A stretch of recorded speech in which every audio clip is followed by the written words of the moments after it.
അപ്പോൾ നമുക്ക് വളരെ ഈസി ആയിട്ട് തന്നെ കേരള പൊറോട്ട തയ്യാറാക്കാൻ തുടങ്ങാം. അപ്പോൾ ഇത് വീശി അടിക്കാത്ത രീതിയിൽ നല്ല ലെയർ കിട്ടുന്ന രീതിയിലാണ് ഞാനിത് തയ്യാറാക്കി എടുക്കുന്നത്. അതിന് വേണ്ടിയിട്ട് ഞാനിവിടെ 2.5 കപ്പ് മൈദ എടുത്തിട്ടുണ്ട്. ഇതുപോലൊരു കപ്പിലാണ് ഞാൻ 2.5 കപ്പ് മൈദ അളന്നെടുത്തിരിക്കുന്നത്. ഇനി നമുക്ക് ഇതിലേക്ക് ഒരു ടേബിൾ സ്പൂൺ നെയ്യും കൂടി ചേർത്ത് കൊടുക്കാം. മെൽറ്റ് ചെയ്യാത്ത നെയ്യ് തന്നെയാണ് ഞാനിവിടെ ചേർത്ത് കൊടുക്കുന്നത്.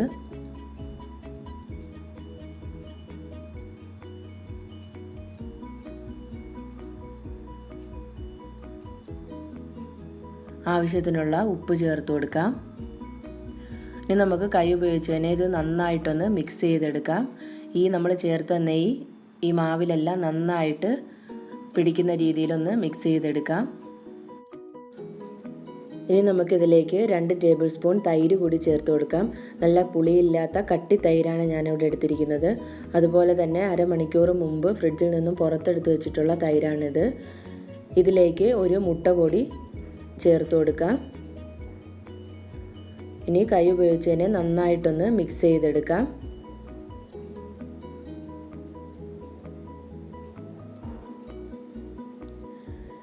ഇനി ഇതിലേക്ക് വെള്ളം ഒഴിച്ച് കുഴച്ചെടുക്കാം. അപ്പോൾ ഞാൻ മാവ് അളന്ന അതേ കപ്പിൽ തന്നെ 1 കപ്പ് വെള്ളമാണ് 2.5 കപ്പ് മാവ് കുഴച്ചെടുക്കാൻ വേണ്ടിയിട്ട് എടുത്തിരിക്കുന്നത്. സാദാ വെള്ളമാണ്, ചൂടുവെള്ളമൊന്നും അല്ലാത്ത സാദാ വെള്ളമാണ് ഞാനിവിടെ മാവ് കുഴച്ചെടുക്കാൻ വേണ്ടി എടുത്തിരിക്കുന്നത്. ഇനി നമുക്കിത് കൗണ്ടർ ടോപ്പിന് മുകളിലോ അല്ലെങ്കിൽ ഒരു വലിയ പ്ലേറ്റിലോ എങ്ങനെയെങ്കിലും വെച്ച് നന്നായിട്ടൊന്ന് കുഴച്ചെടുക്കാം.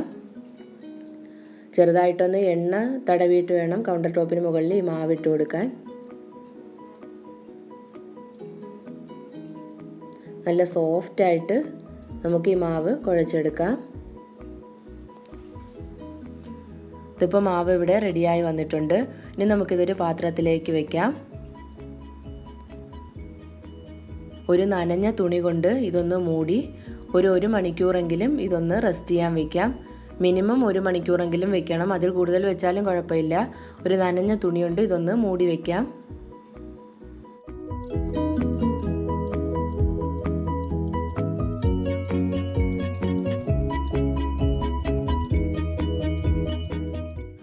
അപ്പോൾ മാവ് കുഴച്ച് വെച്ചിട്ട് ഇവിടെ 1 മണിക്കൂർ കഴിഞ്ഞു. മാവ് നല്ല സോഫ്റ്റായിട്ട് വന്നിട്ടുണ്ട്.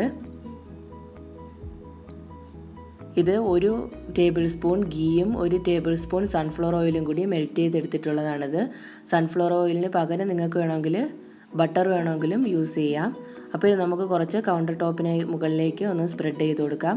അതുപോലെ തന്നെ ഇതുപോലൊരു റോളർ വെച്ചിട്ടാണ് ഇത് പരത്തിയെടുക്കുന്നത്. അതിലും ഒന്ന് ഈ ഗീയുടെ മിക്സ് ഒന്ന് തേച്ച് കൊടുക്കാം.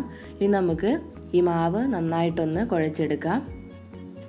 ഇതുപോലെ നീളത്തിലാക്കി മാവ് റെഡിയാക്കി എടുക്കണം.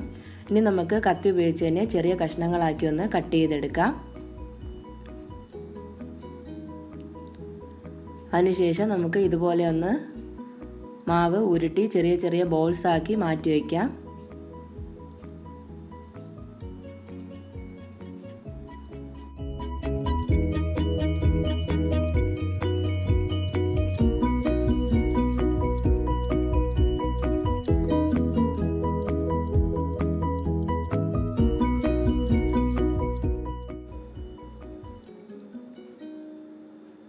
ഇപ്പോൾ ബോൾസ് എല്ലാം റെഡി ആയിട്ടുണ്ട്.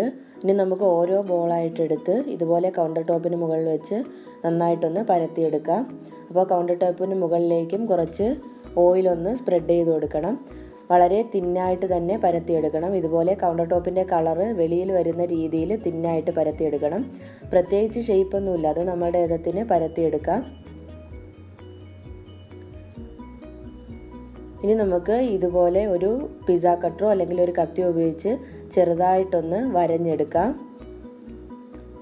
നീളത്തിന് തന്നെയാണ് വരഞ്ഞെടുക്കേണ്ടത്.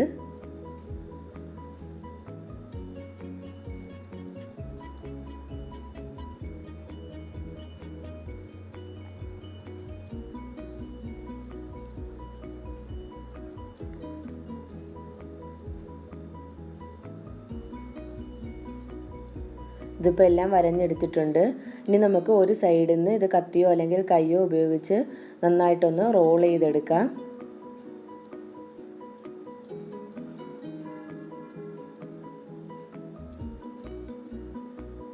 ഇപ്പോൾ റോൾ ചെയ്തെടുത്തിട്ടുണ്ട്.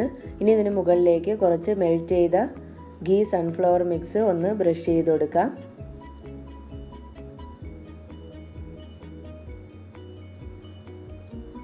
ഇനി ഇതുപോലെ ഒന്ന് ചുറ്റിച്ചെടുക്കാം.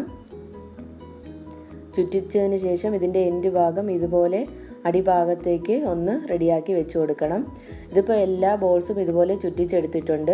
ഇനി നമുക്ക് നനഞ്ഞ തുണി വെച്ച് ഇതൊന്ന് മൂടി വയ്ക്കാം. ഒരു 30 മിനിറ്റോളം ഇത് ഇങ്ങനെ ഒന്ന് വയ്ക്കാം.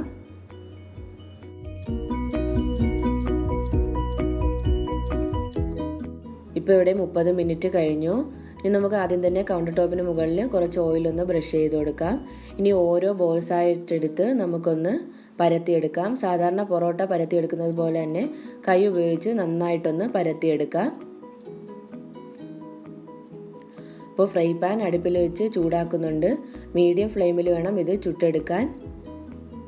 ഇനി നമുക്ക് ഫ്രൈ പാനിലേക്ക് ഇട്ട് കൊടുക്കാം. നിങ്ങൾക്ക് വേണമെങ്കിൽ ഫ്രൈ പാനിൽ ഓയിൽ ബ്രഷ് ചെയ്ത് കൊടുക്കാം, ഇല്ലെങ്കിലും കുഴപ്പമില്ല. ഇനി മീഡിയം ഫ്ലെയിമിൽ ഇത് സാധാരണ പൊറോട്ടയൊക്കെ ചുട്ടെടുക്കുന്ന മാതിരി ഒന്ന് ചുട്ടെടുക്കാം.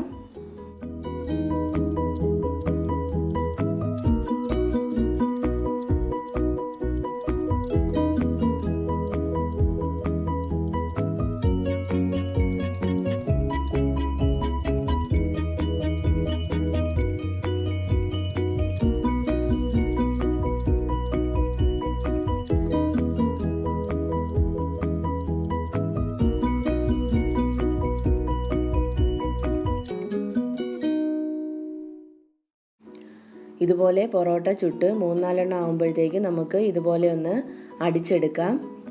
ഫോയിൽ ഇടണമെന്നില്ല, കൗണ്ടർ ടോപ്പിന് മുകളിൽ വെച്ച് തന്നെ അടിച്ചെടുത്താലും മതി. ഇങ്ങനെ അടിച്ചെടുത്താൽ മാത്രമേ നമ്മുടെ പൊറോട്ട നന്നായിട്ട് ലെയറൊക്കെ വിട്ട് വരികയുള്ളൂ. ചൂടോടുകൂടി തന്നെ ഇതുപോലെ ചെയ്തെടുക്കാൻ ശ്രദ്ധിക്കണം. കണ്ടോ, പൊറോട്ട നന്നായിട്ട് ലെയറൊക്കെ വിട്ട് നല്ല സോഫ്റ്റായിട്ട് വന്നിട്ടുണ്ട്. അപ്പോൾ നിങ്ങളെല്ലാവരും ട്രൈ ചെയ്ത് നോക്കുക. ഇഷ്ടമെങ്കിൽ ലൈക്ക് ചെയ്യുക, ഷെയർ ചെയ്യുക, ഫീഡ്ബാക്ക് അറിയിക്കുക. സബ്സ്ക്രൈബ് ചെയ്തിട്ടില്ലാത്തവരുണ്ടെങ്കിൽ സബ്സ്ക്രൈബ് ചെയ്യുക. താങ്ക്